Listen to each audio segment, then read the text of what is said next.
Let's talk for a few minutes about investing in real estate with your self-directed IRA. I have to start with a disclaimer. I am not an IRA expert, a self-directed IRA expert, a Roth IRA expert. And in fact, when it comes to real estate, I'm kind of a real estate expert, but I don't claim any special knowledge about IRAs or self-directed IRAs. You need to find a custodian that handles self-directed IRAs and let them advise you on all of the real possibilities. What I'm about to share with you are some ideas, some things that I've done with mine, and some things that you can probably do. But again, check with a professional in your area. If you don't have a self-directed IRA, I would like to introduce you to Mike Ventry and Advanta IRA. That is advantaira.com. You can meet Mike, talk to him. It doesn't matter where in the country you are. He'll be happy to help you, and he can help you put your money to work in real estate. And I can give you some ideas about it. All right, so let's review. There are 3 ways to make money in real estate. Now, I know I've said there are 85 ways to make money in real estate, but it really boils down to 3 things. You can buy it with the intention of reselling it. You can buy it with the intention of holding on for cash flow, or you can passively invest by loaning your money into those who are doing the active work. That is, you are being the bank. Now, there are 2 possible situations you may find yourself in. One is you have enough money to do the entire deal. The other is you don't have enough money to do the entire deal. What I'm going to do in the next few moments of this video is I'm going to take all of those possibilities, that is the 3 ways of making money and the 2 different possible scenarios in which you may find yourself, and give you a range of options in each one of them. Let's begin. Let's say that you want to buy and resell because that's where you make a little bit more money, but you don't have enough in order to do the property. Well, I've got 4 options I want to lay out for you. I don't have time in this brief video to go through how you do all of these options, but I'm going to give them to you so you can research them on your own. You can buy a tax lien, you can buy cheap land, you can wholesale properties, and you can do an option swap. That's 4, not 5, 4. There are 4 things that you can do if you don't have enough money, but you want to buy and sell. I guess another thing that you could do is always, in all of these, if you don't have enough money, you can joint venture with someone else. And that brings us to if you want to buy and hold and you don't have enough money in your IRA. Your main strategy here is to joint venture with someone else. You have a wide range of options when it comes to joint venturing with your self-directed IRA. You can even do joint ventures with disallowed people. You can't, for example, you can't buy property from yourself. Your IRA cannot buy property from yourself, okay? But your IRA can joint venture with yourself, all right? You need to talk to your IRA administrator about that to make sure that you're getting all the details right. But you have a lot of possibilities. Of course, most of the people that I know, and our purpose in putting this, frankly, on our website, is a lot of people with IRA money want to do joint ventures with us. And so that's why we're here. That's why we're explaining this. And of course, we're happy if you want to talk with us about that. That's the kind of the purpose of this video.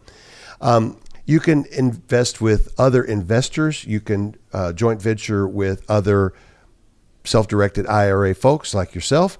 You have a lot of different possibilities, but if you're going to hold it for a long term and you don't have enough, you're pretty much going to have to partner with someone else. Now, there are other things that you can do too. You can be a part of an LLC. Your IRA can be a part of an LLC. Your IRA may be able to borrow money if it's the right type of non-recourse loan. But again, check with your IRA administrator about the rules regarding that. If you want to be the bank, that is, if you want to loan money, but you don't have enough in order to loan on a particular project, again, joint venture is a way to go. But there's another thing called gap funding that you can do, and this is an interesting approach. I like to think that I invented it. Maybe I did, maybe I didn't. I know that I thought of it on my own, and I practiced it and used it for several years before I started teaching it. But it's a way that you provide additional funding to someone who may not have enough cash to complete the deal on their own. You're always up for higher interest rates and sometimes a percentage of the profits as well. you can negotiate that, because remember, in real estate, everything is negotiable except for the location of the real estate. All right. Another possibility is to do a gap fund for someone who is buying a buy and hold property, wait 3 to 6 months, refinance it, pull the cash out, get your money back into your IRA, but retain a percentage of ownership in that cash flowing property. That's real interesting, because then you have income coming into your IRA and all of your cash is still there. You have no cash out. And of course, a return of any money on zero cash is a return of infinity. We'll cover that again in a moment. Now, let's suppose that you have enough money and to take down a project and you want to buy for the purpose of resell. All right, you can do that. However, there are limitations. If you're in the business of buying and selling homes, you really shouldn't do more than 2 or 3 a year with your own IRA money, because you are forbidden from running your own business out of your IRA. Again, talk with your local custodian about the situation and the rules as they apply to you. But you can do joint venture partnerships with others. You can put your money into another investor.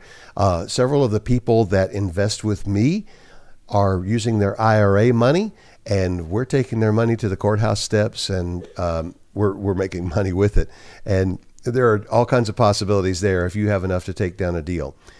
If you prefer just regular cash flow income, then you can buy and hold with your IRA.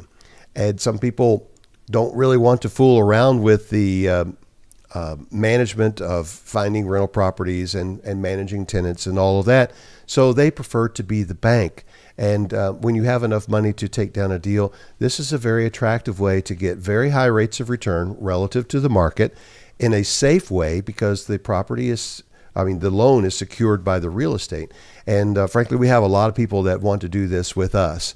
And this is one of our programs where we will go out and find a property that fits the situation, the amount of money, and the desired rate of return. And we'll put someone in there and make the property cash flow, and everyone is happy. We make a little money in the process too, of course.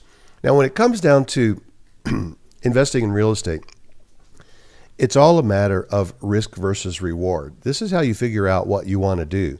In general, the higher risk activities are going to have higher rewards when it comes to real estate. That's not always the case in all types of investment. I've got a little chart which I'll be happy to share with you and send out to you if you request it.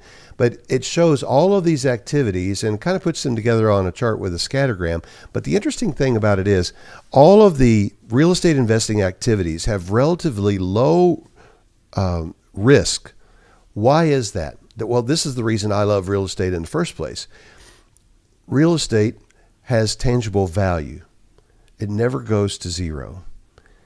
Even in the case of the amazing and once in a lifetime terrible crash of values in real estate that happened in 2007 and 8, properties across the country went down by an average of 25%, some places 30, some places more.